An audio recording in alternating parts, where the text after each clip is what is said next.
Morning. It's like 6:30. I just got done with my walk and just got done feeding the animals. You'll probably hear them in the background. And I started thinking about y'all while I was on my walk this morning.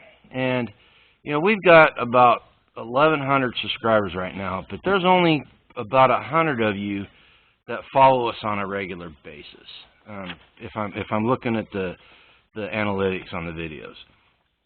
Now, some of you may be coming to look at the canning videos and the cooking videos, and some of you may be coming just to look at the security type videos.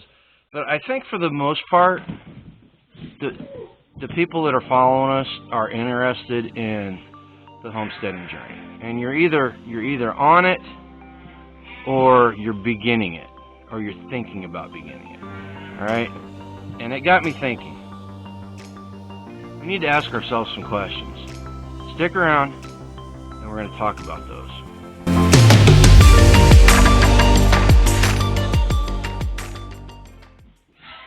Hey guys, welcome back to Grumpy Acres, man. Thanks for showing up. I know the video schedule this week's been kind of off.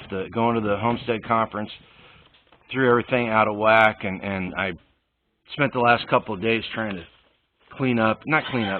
trying to catch up on all the chores that need to be done. And I got some more chores. It's probably going to take me till next Monday to get them all done.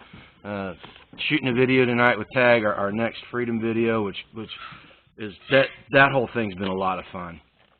Between talking with Tag and learning about the principles of freedom, it's been a blast.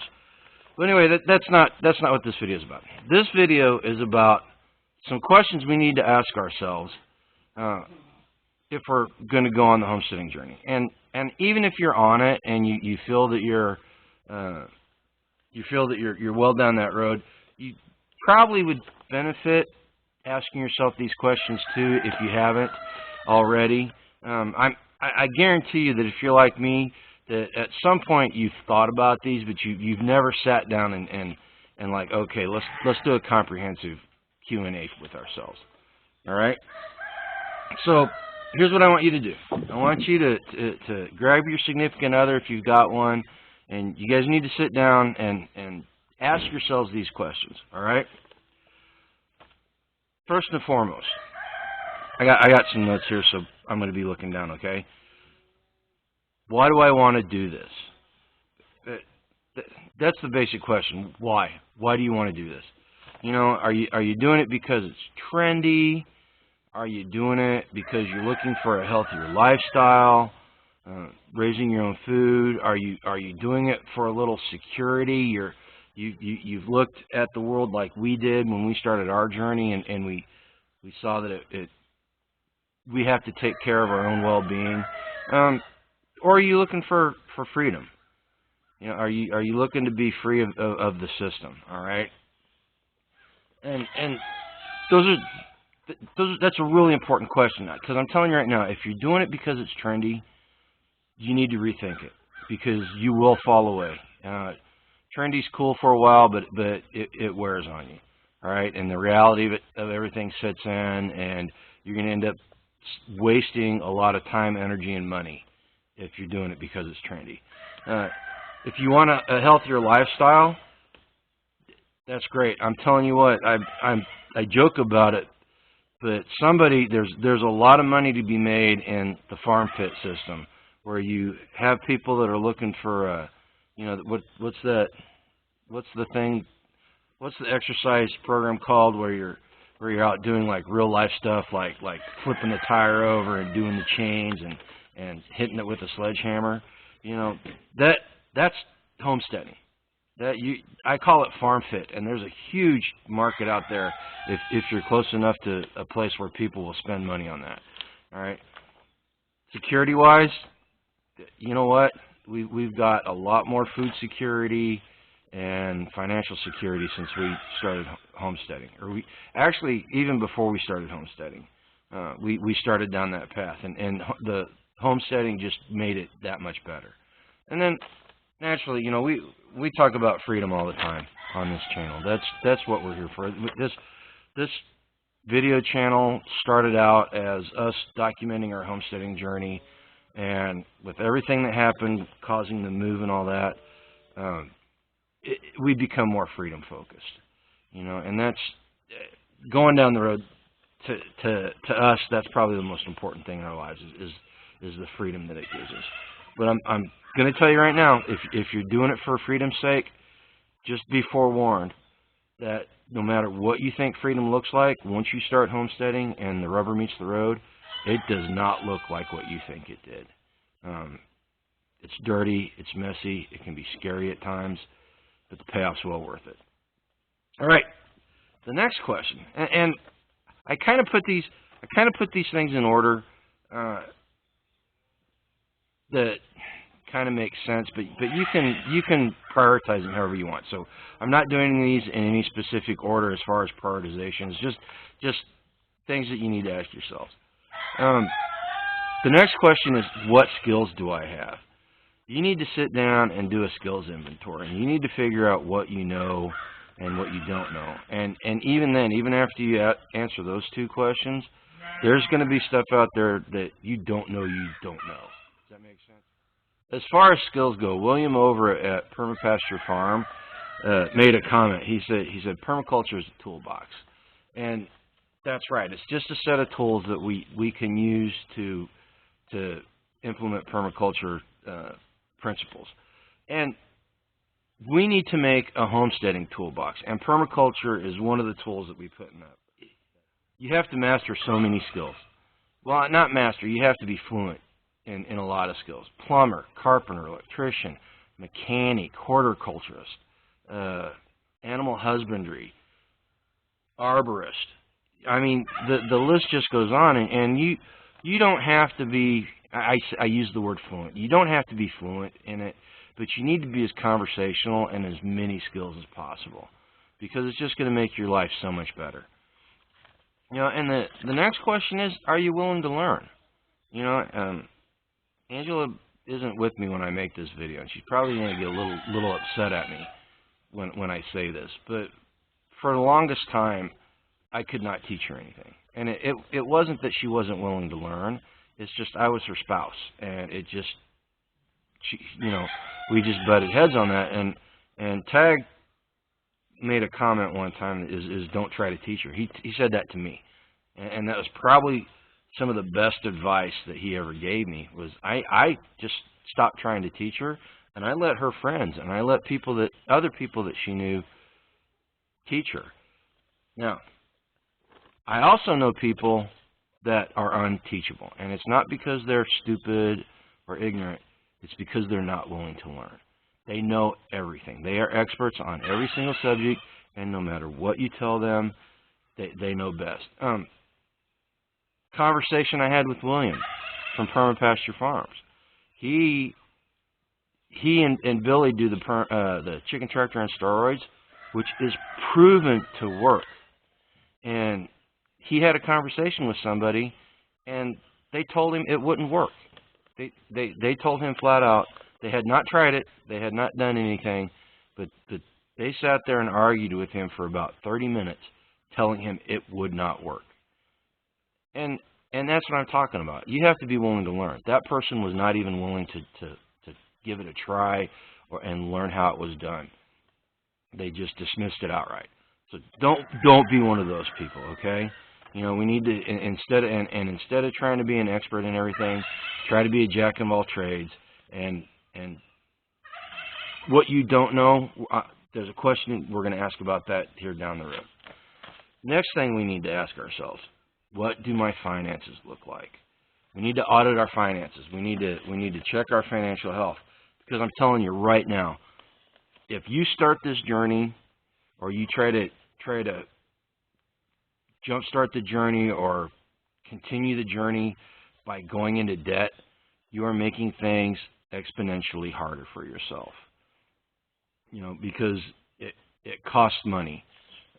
Well, it costs money, and you have to have things. Now, we can get things from bartering, which if you go back to our bartering, the Barter Town series that we did, it's a really important skill to have. It goes back to the last question. Do I know how to barter? But the fact of the matter is, you have to have things to homestead, and things cost money. Well, things cost. It may not be necessarily money. It may be time. It may be effort. It may be any number of things. But it does cost. And if your finances are jacked up when you start it, you're always going to be behind that financial curve. And you know, when we started the journey, we were still in debt. We had the mortgage and we had consumer debt. And you know, I had to go to a 9-to-5 job, and I had to have a job away from the house, and so did Angela. And when we actually very first started this journey, when we were still on a suburban lot, and she doesn't have to work now. She doesn't have to be a real estate agent, and she's not going to be due to several different factors. And I don't have to have this 9-to-5 job because our finances are such is that I could generate enough income to pay for utilities and all that. If I didn't have this 9-to-5 job, I could do odd jobs. I could barter. I could do other things. But that job is just a tool that we're using to further our homesteading. You know, but if neither one of us had a 9-to-5 job and we could be home all day long because we had these revenue streams coming off the farm, it would make life so much easier, you know. So that's something to think about. Audit your finances and get financially healthy. And that brings us to the next question. What is my health like? Two things you need to consider when you ask this question. Number one, what's your physical condition? And number two, what's your age? Because they make a huge difference. I don't know about y'all. I just turned 56 years old, and I can still do the things I did 10, 15, 20 years ago. It just takes me a lot longer and a lot more energy. You know, when we're considering this, what is my health like? I will say this. You know, homesteading can kill you. In fact, it almost killed me. Seriously. My first heart attack, I was mucking a pen by hand, and I had moved about 3.5 cubic yards. I was doing the deep litter method in the loafing shed at the old place, and I had moved 3.5 yards of compost out of the loafing shed into a trailer, hauled it over, dumped it, and it was 95 degrees and about 75% humidity. And I had my first heart attack. And the doctor flat out said, had I not been homesteading and I had not been that farm fit that I was talking about earlier, I probably would have died. And you know, and it put me down for, gosh, it was almost a year, honestly, before I was back to any semblance of normalcy. You know, because I had a second heart attack in that time. You know, the doctor told me that I won the genetic lottery. You know, so if you're starting this journey or thinking about starting it, or even if you're in it, consider your health. I don't live the most healthy lifestyle still. I still make poor choices. Like I said in the one video, this body is a museum to poor lifestyle choices and abuse that I've done to it. But we need to really consider that. Next question, you know, we talked about physical health, but we also need to ask ourselves, am I mentally prepared? You know, what's my mental health look like? Do some serious reflection on your mental state. Do you have the right mindset? You know, in the survival world, mindset will keep you alive better than anything else. Once you take care of food, water, shelter, mindset is what helps people survive bad situations. And you know, if you're, and I'm not saying that if you're seeing somebody or you're taking pills for some mental issue, I'm not saying you can't do it, because you can. But you need to be aware that the things that happen in homesteading will affect you in different ways than if you weren't doing it. All right, it's a much more intense lifestyle. The losses that we incur, you know, the animals dying, the failures in our crops, they hit you on a much more personal level than otherwise, because you're so committed to it. I mean, you're out there at 3 o'clock in the morning with those animals when they're sick or being born. You're out there with your hands in that dirt, and you're putting your sweat and sometimes blood into the soil. You know, because trust me, on the homestead, there are things that will poke you and stick you and bite you and all over the place. So yes, when they say blood, sweat, and tears, when it comes to homesteading, that's the honest to God truth. You know, but you know, you have to be able to handle these setbacks, and if you're not mentally prepared for it, it's going to be that much harder. I mean, I was joking this weekend, and I've said it before. You know when you're a real homesteader. You're a real homesteader, in my opinion, when something happens and it's a major psychological blow. You lose a beloved animal, or you lose 350 chickens or chicks in a coop fire, or a tornado hits your house, like what happened to Homestead Heart. You know, something like that happens to you, and there's a little voice in the back of your head, and it sounds like the 12-year-old you, and it literally will whine in your ear, I don't want to do this anymore.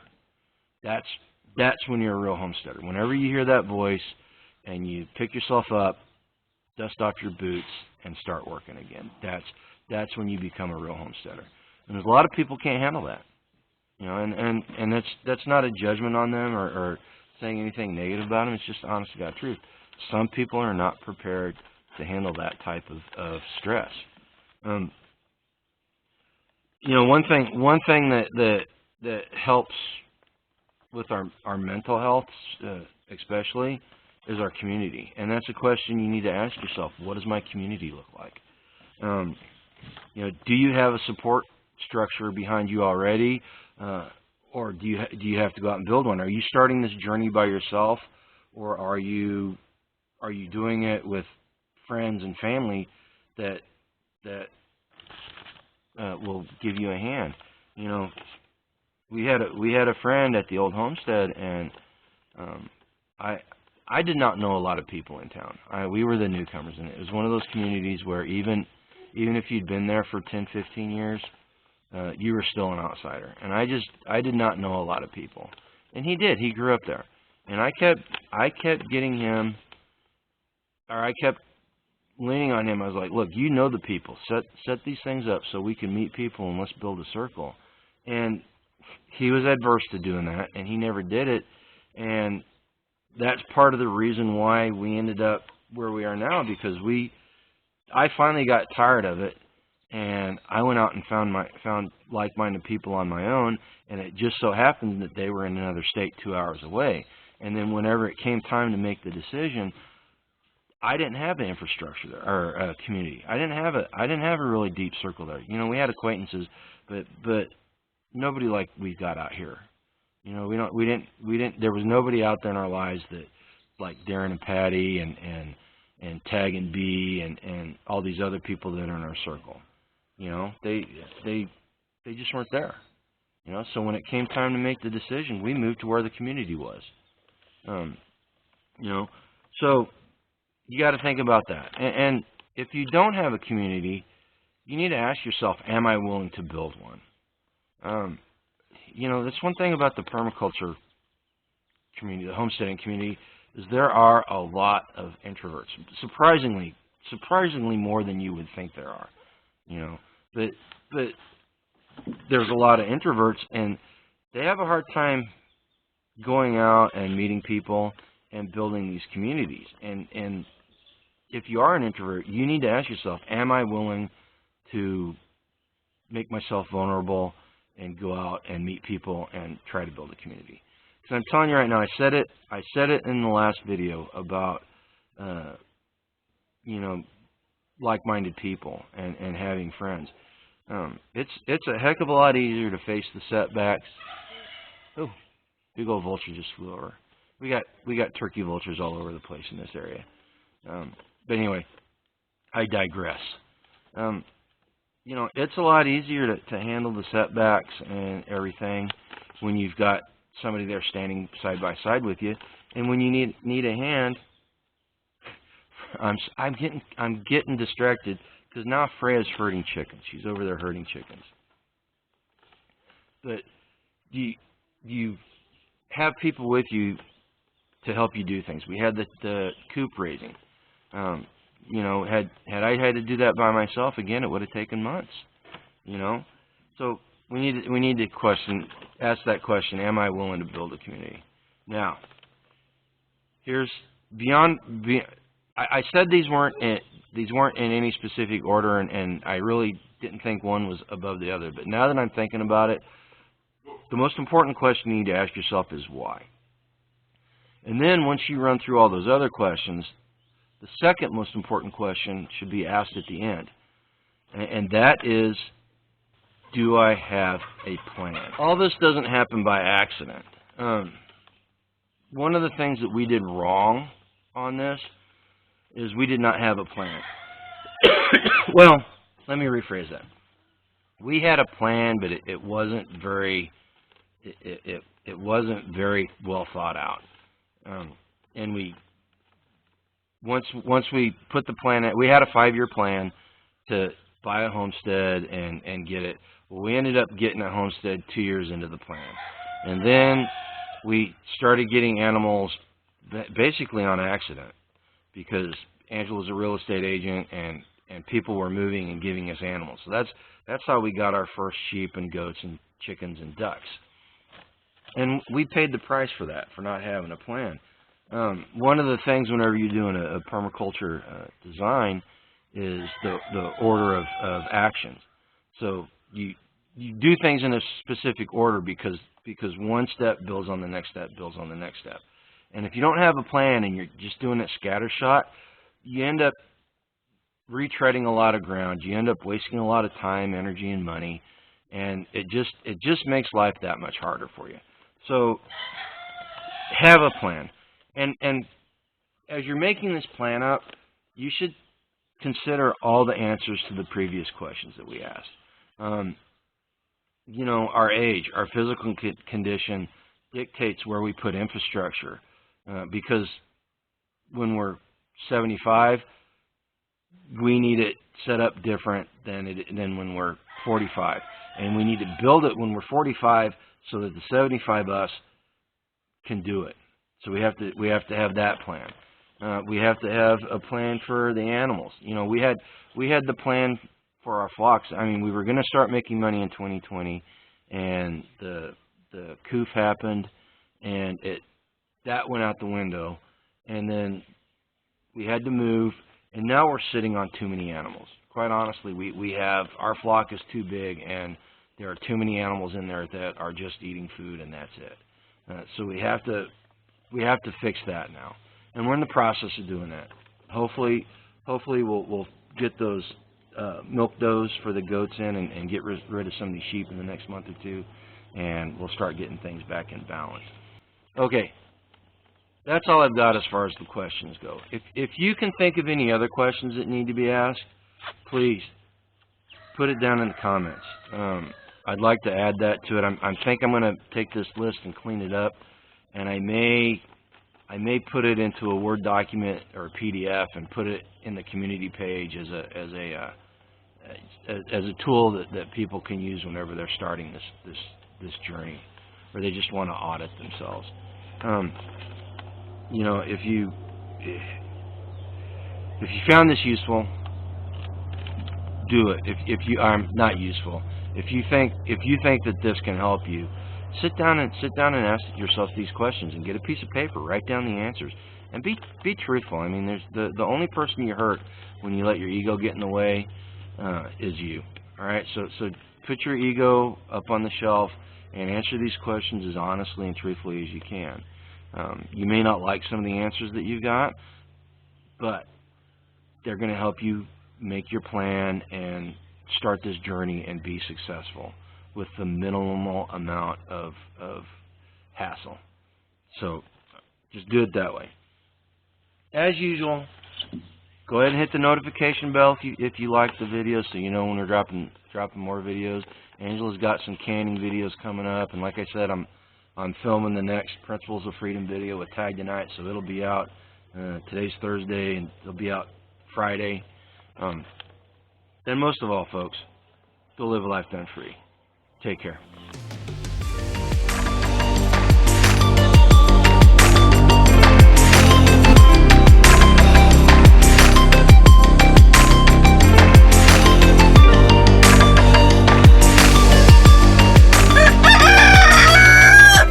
Thanks, Milo.